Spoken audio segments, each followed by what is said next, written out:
This video will serve as an overview to module number 1 from the class. If you are a student taking this class, please refer to the course notes on our course companion webpage. As you know, we have day-by-day instructions and notes that are there, including links to recordings and things of that nature. If you are a general audience member from YouTube, however, and if you would like a more deep dive kind of video diving into specifics of a piece of music or the text, then please leave comment below and I will provide that as soon as it will be possible for me to do. So, as a quick overview, in the first module we talked about 3 works of Shakespeare and coincidentally 3 different musical mediums, or rather different genres, that delivered those texts using sound. We have explored how do different mediums, which was incidental music, a tone poem or concert overture, and opera, change the storytelling of Shakespeare's works. We have started with incidental music from Mendelssohn, which is very atmospheric and very much resemble the vibe of that particular Shakespearean story.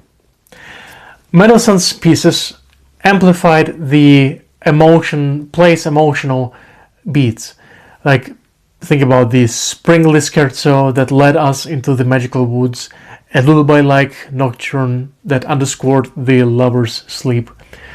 Different mediums had different constraints. Without altering Shakespeare's words, the music must fit around the dialogue and action. So naturally there were things that got compressed in the process and things got amplified. Now I do realize I'm making this video at this point almost a few weeks after we are done with module 1. So I'm just trying to be consistent here with the promise. So if any of the students are actually rewatching this, well, hello again to you. But to you it's a known fact what we actually talked about in module 1. For some of the rest of you viewers, might not be known. So the first piece, the Mendelssohn, was the Midsummer's Night Dream from Shakespeare, and then later incidental music from Mendelssohn. So back to the script. What got compressed? Well, since we don't have any dialogues in the music, and dialogues is something that carries the plot, the music has to and can compress narrative into motives. So for example, in overture we have essentially entire play, several hours of play that get shrunk into 12 minutes, 12 of a bit more depending on the recording, and just 4 or 5 key motives. I will mention them a bit later. Key themes.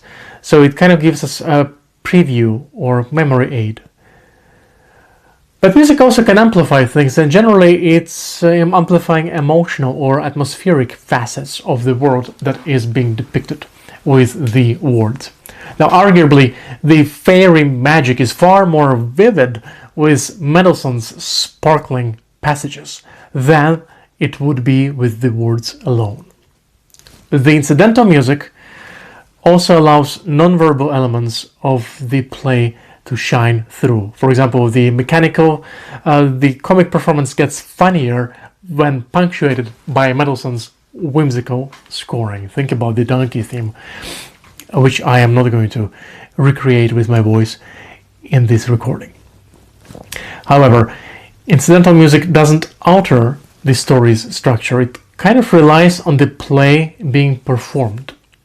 Or, in other words, if there is no play being performed, it somewhat relies on the listener doing the homework about the music that they're about to hear, meaning the depth of our experience as we are listening through some of music, in particular the program music that has a pre-written context in it, the richness of our experience by listening to it heavily depends on us doing the homework and exploring what exact context what exact story that music is based on. And if you do that, so many more things are becoming clear. We talked about the overture fantasy by Tchaikovsky based on Romeo and Juliet, which is essentially a one-movement, single-movement symphonic or instrumental narration. It compresses a very complex 5-act tragedy into roughly 18 minutes of music. Of course, it can't capture detailed plot points, so it is focused on core themes, 3 of them, and once again, intensity that lies in the emotional facet. That's what that music is about.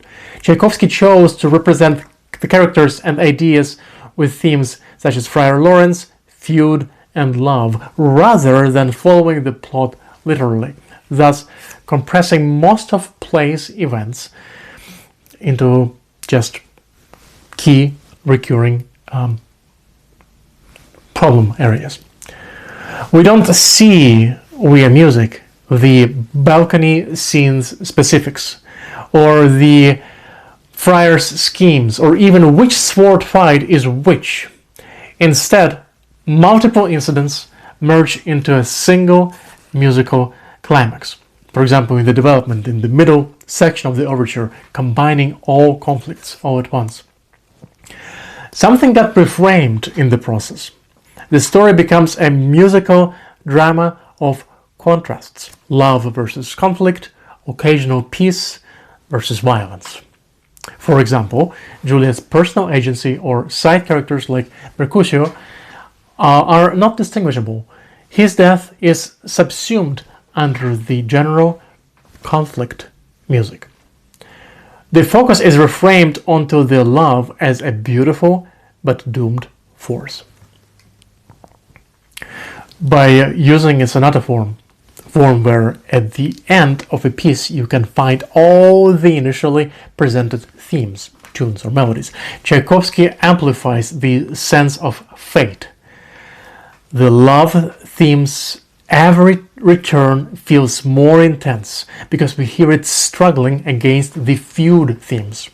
In particular, we were exposed to love theme's interruptions by the feud motive that dramatically amplifies the lover's predicament. The ending is also amplified in closure. Shakespeare's ending, as we know, has a dialogue reconciliation. Tchaikovsky's ending is perhaps even more cathartic, with the love theme transfigured over a funeral rhythm. He omits the political reconciliation explicitly. No musical theme for the family's truce, focusing instead on the lover's transcendent love beyond death. In summary, this music reframes Romeo and Juliet as an almost mythic tale of young love versus social hatred, which is why that music itself has become a universal symbol for star-crossed love. And then towards the end of the module, we rather briefly went through Macbeth, Shakespeare's play and Verdi's opera. Now, opera is a full narrative medium with its own libretto, so it can present the story in detail like a play, but via sung text and music. However, operas have conventions. Operas consist of certain building blocks, at least depending on which century, operas from which century you're looking into, such as arias, duets, choruses. And then we also have practical limits, runtime, vocal demands, that still leads to certain adaptations and changes to the original text. In that process, Verdi's Macbeth eliminates or shortens several of Shakespeare's scenes. Verdi also greatly reduces Macbeth's lines, turning them into a very much faster paced arioso or ensembles. For example, the line from the original text, "Is this a dagger?" speech becomes a short accompanied recit. Opera compresses lengthy dialogues too. For instance, the final confrontation between Macduff and Macbeth, which is quite extended in Shakespeare, is very brisk, very short in the opera, as Verdi preferred to culminate with a chorus of victory rather than a duel scene. Verdi did amplify or expanded a number of things, however, starting with the witches, 3 of them in the play that got promoted from a minor creepy characters to show-stopping chorus numbers that bookend the drama. Verdi even adds the ballet in Act 3 to showcase them. Lady Macbeth's role is expanded musically. She gets more arias and more caballettas than she has monologues in the play. The theme of political oppression is amplified via the new chorus Patria oppressa. Shakespeare's focus was on Macbeth's tyranny in the castle. Verdi pans out to the people's suffering. Verdi heightens the emotional intensity and pace, where Shakespeare might have a quiet tension, like the slow build to Duncan's murder. Verdi scores the scene with nerve-wracking music, and even has a lady and Macbeth himself sing a frantic duet right after the murder to musically externalize their panic.